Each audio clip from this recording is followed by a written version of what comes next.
नमस्कार मॅडम, मी स्वप्नील सरांच्या ऑफिसमधून आलो. ओ या ना, बसा. नाही नको, मी जर घाईत आहे. हा तुमचा फोन. हो, थँक्यू. एक मिनिट. मी या आधी सुद्धा तुम्हाला कुठेतरी पाहिलंय. तुम्ही ओ एक्सक्यूज मी. हॅलो. मिळाला फोन? हो, थँक्यू. वेलकम. बरं, संजय आहे की गेला? संजय? हा काय, जो मुलगा फोन घेऊन आला होता ना तो? हो आहे ना, इथेच आहे. तू ओळखत असशील ना ग त्याला? सत्यजित मुधोळकरांच्या ऑफिसमध्ये होता तो कामाला आधी.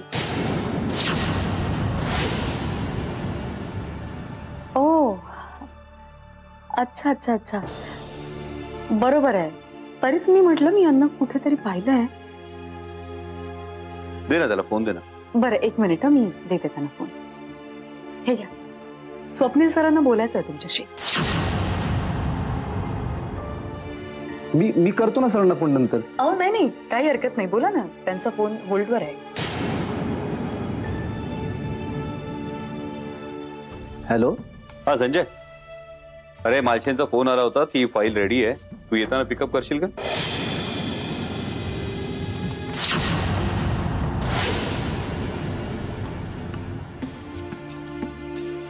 हॅलो संजय.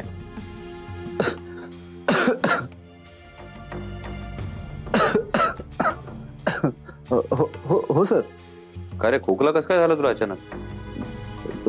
धूळ सर, धूळ. बर, ते येताना तेवढं काम करशील ना? हो हो. मंजिरी मामला दे ना फोन. हा हा, बोल स्वप्नील.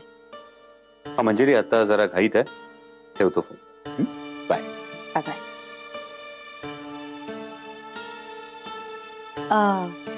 नाव काय म्हणालात तुम्ही तुमचं? संजय. संजय. थँक्यू संजय. एक मिनिट. तुम्ही मुधोळकरांची नोकरी का सोडली? टेम्पररी होतो. अच्छा, okay. Anyway, thanks for this. येतो. Okay okay.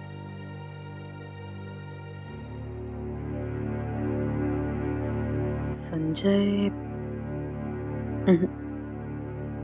याचं नाव वेगळं होतं काहीतरी. नको त्या गोष्टींचा भुंगा लावून घ्यायची सवय लागली आहे मला. आता तू म्हणतोय ना की तो संजय आहे, म्हणजे तो संजयच असणार ना. माझं उगीच काहीतरी.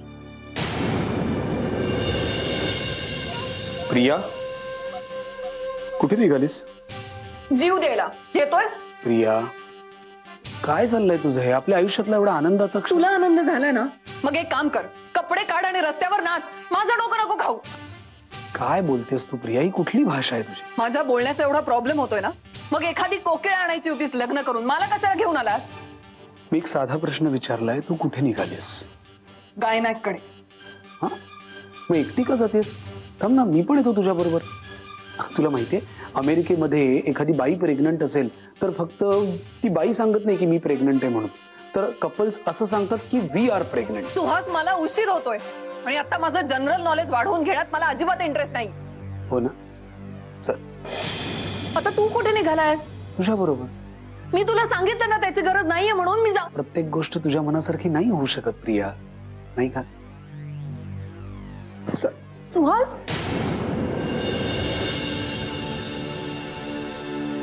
सर, मालशे साहेबांनी फाईल दिली. पण मालशे आणखी काय बोलले? नाही सर. आणि तुझा खोकला कसा? खोकला? आणि मगाशी तर फोनवर एवढा खोकत होतास. ठीक आहे सर, आता ठीक आहे.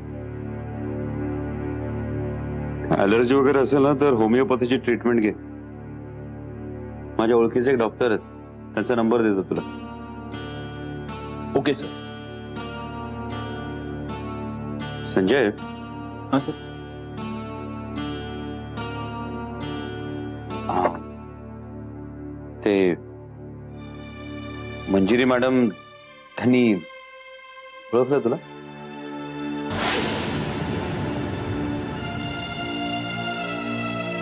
हो सर.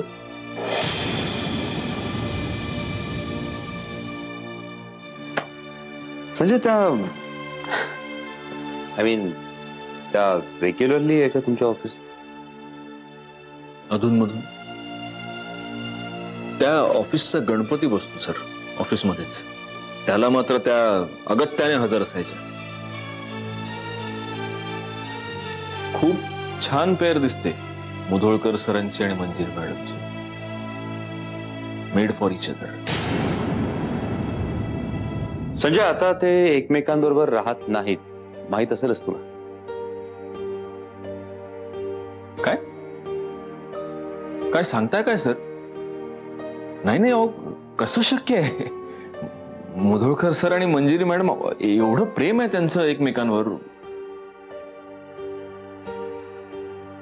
एनिवे कुणाचे पर्सनल लाईफ आपण डिस्कस करणं योग्य नाही, नाही का? That will go. बरं, जायच्या आधी त्या होमिओपॅथिक डॉक्टरचा नंबर मात्र घेऊन जा. Okay sir.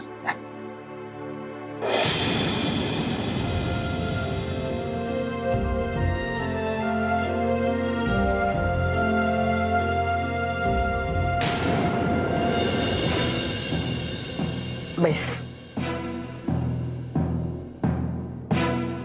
मग काय म्हणाले डॉक्टर? काही नाही, बाळ बाळंतीण दोघी जणी एकदम सुखरूप आहेत असं म्हणाले. सुहासराव, अहो ती अजून बाळंत व्हायचीये. हो का? त्याला खूप अवकाश आहे. जाऊ दे. नाही, माझा सगळा त्या टेक्निकल टर्म्सचा घोळच आहे. ऑल इज वेल असं म्हणाल्या त्या. काळजी करण्याचं काहीही कारण नाही. हा, आणि आता पुढच्या महिन्यात 8 तारखेला साधारण जायचंय सोनोग्राफीसाठी. बर. काय मग पहिलट करीन बाई? कसं वाटतंय? मी जर आतमध्ये जाऊन पडते. हो, आता आणि दगदग करायची पण नाहीये तिला. अरे हो प्रिया, मला तुला सांगायचंच होतं. आणि मावशी, तुम्ही पण इथे आहात. प्रियाची ही गुड न्यूज कळल्यानंतर मी माझ्या सगळ्या बॉसेसशी बोललो आणि प्रियाची ही पहिली ट्रायमिस्टर संपेपर्यंत मी रजा घेतलेली आहे. काय? पण कशासाठी? डॉक्टरांनीच सांगितलंय 3 महिने काळजी घ्यायला पाहिजे. आणि मी तुला नाही सोडून जाऊ शकत शोना. आणि हे बघ, या 3 महिन्यांची रजा विदाऊट पे होईल, but we can afford it. Thank you. Thank you. मला खूप कौतुक वाटतंय तुमचं. तुम्ही खरंच आमच्या प्रियाला फुलासारखं जपताय. पण मी आहे ना, तुम्ही कुठलीच काळजी करू नका. मी असं करते, मी आज कोल्हापूरला जाते आणि परत येईन ना तेव्हा जास्त दिवस राहायच्या तयारीनेच परत येईन. तुम्हाला चालेल ना? चालेल काय, अहो धावेल. तुमची गरज आहे खरी. 1 मिनिट. मावशी, असं काहीही करायची गरज नाहीये. आणि सुहास, तू सुद्धा एवढी रजा टाकायची काय गरज आहे? मी प्रिया, कोणी कसं काय मॅनेज करायचं हे आता तू नको ठरवूस. अरे तू फक्त आराम कर, सगळ्यांकडनं छान असे लाड करून घे आणि एका गोंडस बाळाला जन्म दे. That's it. हे चल चल, आज चल. फार वेळ गप्पा मारत उभी राहू नको. चल चल चल चल चल.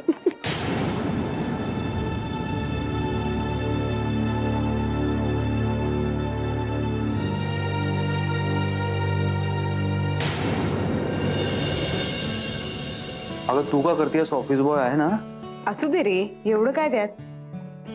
वाह मंजुषा, आज जेवायला खूप मजा आली. अप्रतिम. जगात देव आहे तर. God bless you my son. तुझ्या सगळ्या इच्छा आकांक्षा पूर्ण होत. बघूया. बरं, बाय द वे, तुला न्यूज कळली की नाही? कुठली?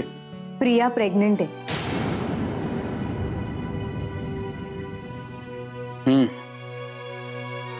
सुहासराव पण खूप खुश आहे. आणि आता याच निमित्तानं प्रियाच्या आयुष्यातही हे नाव सोडून दुसरं काही बोललीस ना तरी चालेल मंजुषा. विहंग. अरे तू एवढा प्लीज. बरं ठीक आहे. विहंग, माझ्यासाठी एक काम करशील प्लीज? दादांना सांगून बघ ना, मला इथेच ऑफिसमध्ये जॉब द्यायला सांग ना. काहीतरी काम करू दे मला. घरी असंच बसून कंटाळा येतो रे. अगं पण तू घरी नुसती कुठे बसून असतेस? मुंगीसारखं सतत काही ना काहीतरी चालूच असतं ना तुझं. ते मी स्वतःला बिझी ठेवते म्हणून, नाहीतर विचार करून करून डोकं फुटायची वेळ येते कधी कधी. कसले विचार? विहंग, माझ्या भूतकाळाचं खूप मोठं बॅगेज कॅरी करते मी. सत्यजित दादांच्या घरानं मला आपलंसं केलं. इनफॅक्ट मीही स्वतःला त्याच घराचा एक भाग मानते.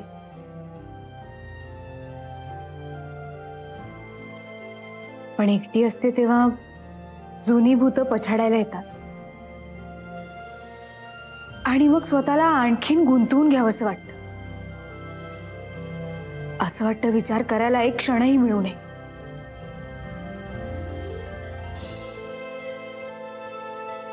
मी समजू शकतो मंजुषा. मी बोलेन सत्यजितशी. पण तू इथे यायला लागलीस तर माझा मात्र मोठा प्रॉब्लेम होईल. का? दिवसभरात माझ्याकडनं कुठलंही काम होणार नाही. मी फक्त तुझ्याशी गप्पा मारत राहीन.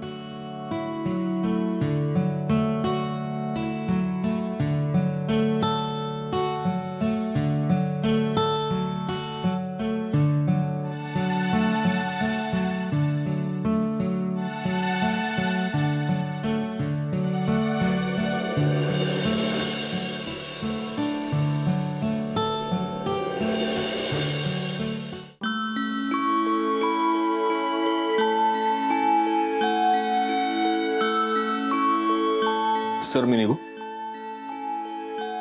निघतोस? कामं झालेत सगळे सर.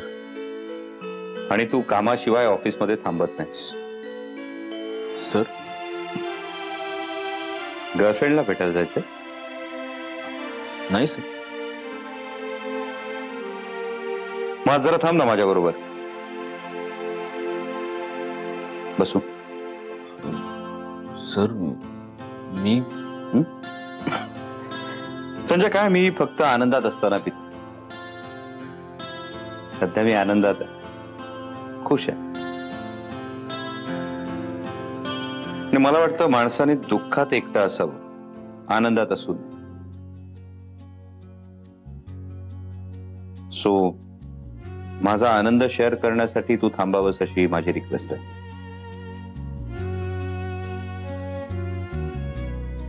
रिक्वेस्ट काय सर? तुम्ही ऑर्डर करू शकता. हे ऑफिसचं काम नाहीये संजय, एका मित्राची रिक्वेस्ट. तुम्ही लाजवताय सर मला. I mean it. तुम्ही मला एवढा मोठा मान देताय, हे भाग्यच आहे माझं सर. काय चक्रा. हे काम कर, ऑफिस बंद करून घे, त्या विनोदला घरी पाठव. तोवर मी इकडे तयारी करतो. सर तुम्ही कशाला? मी होस्ट आहे तुझा, तू गेस्ट आहेस माझा.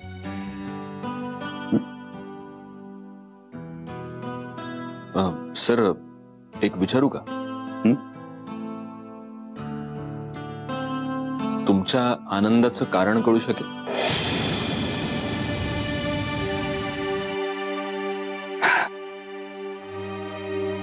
प्रेमात पडलोय.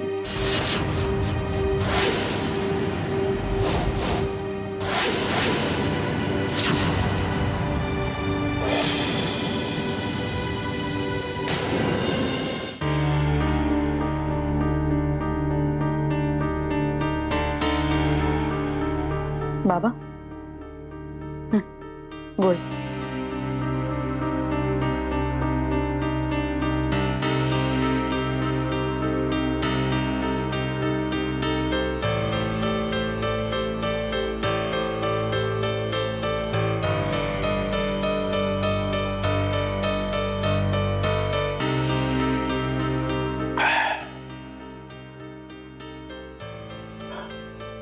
अजूनही रागावलीस ना माझ्यावर?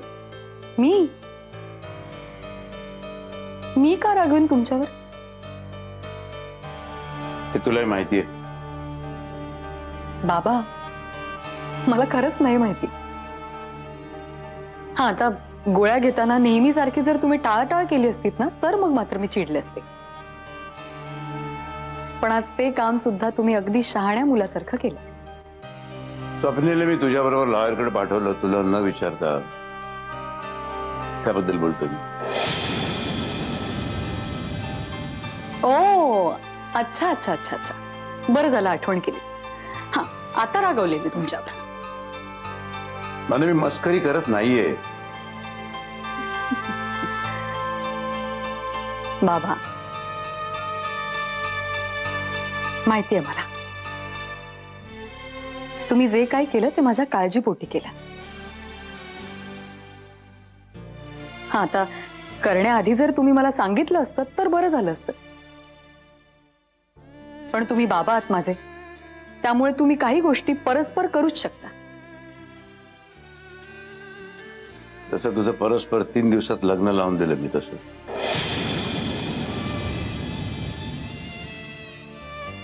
त्या माझ्या एका चुकीमुळे तू. बाबा प्लीज, तुम्हाला खरंच माझा राग बघायचा आहे का? नाही, कारण तुम्ही असंच बोलत राहिलात ना तर मग. बघ, जे खरं आहे ते आहे ना. जे खरं आहे ते आहे. कधी कधी विचार करतो ना तेव्हा मला जाणवतं की त्या माझ्या एका चुकीमुळे, त्या मूर्खपणामुळे मी सगळ्यांची वाताहत केली. 3 दिवसात तुझं लग्न लावून मोकळा झालो. बाप म्हणून असलेल्या जबाबदारीतून लवकरात लवकर मोकळं व्हायचं होतं मला. त्याचीच शिक्षा देवाने मला दिली. जबाबदारीमधून लवकर हात झटकायचं होतं ना तुला. मग घे.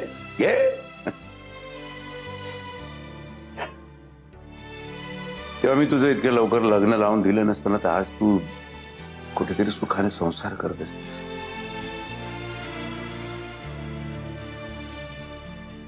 सत्यजित मुधोळकर सारख्या नालायक माणसाला तुझ्या आयुष्यात येऊ दिलं नसतं ना तर आज माझी किशोरी सुद्धा जिवंत असते. या माझ्या सगळ्या चुकांची कोणाकडे माफी मागून कुठे प्रायश्चित्त घेऊ. बाबा प्लीज, मी शेवटचं सांगते तुम्हाला, स्वतःला दोष देणं बंद करा आता. प्लीज बंद करा. आपल्या सगळ्यांना स्वप्न पडलं होतं का की इथून पुढे सगळ्या गोष्टी अशा पद्धतीने घडतील?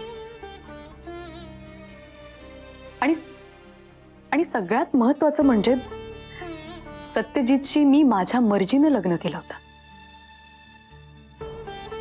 मला आवडले होते ते. आणि आजही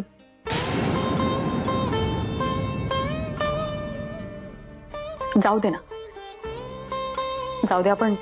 आपण नको बोलूया त्या विषयावर. फक्त एकच सांगते,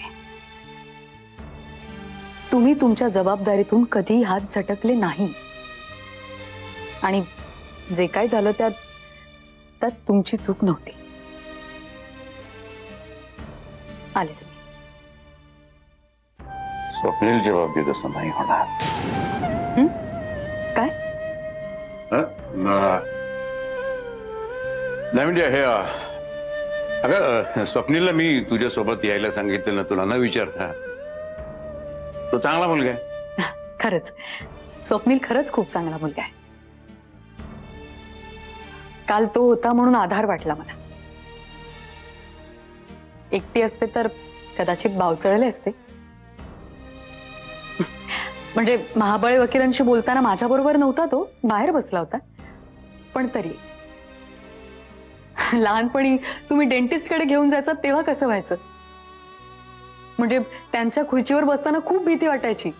इंजेक्शन घेताना खूप कळा यायच्या. पण माहिती होतं आपले बाबा बाहेर बसलेत. इथून बाहेर पडलं की ते आपल्याला आईस्क्रीम घेऊन देतील. तसं वाटलं ते. बरं चला झोपायला चला, उशीर झालाय. म्हणू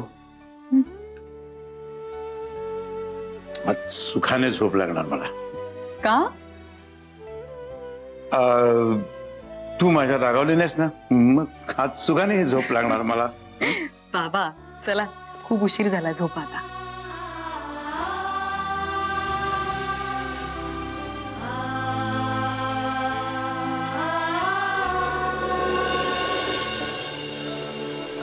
सो संजय, आता मी तुझ्या जमातीत सामील झालो.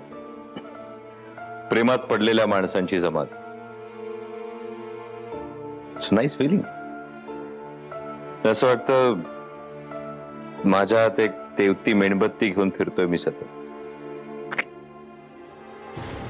छान वाटत, दार वाटत.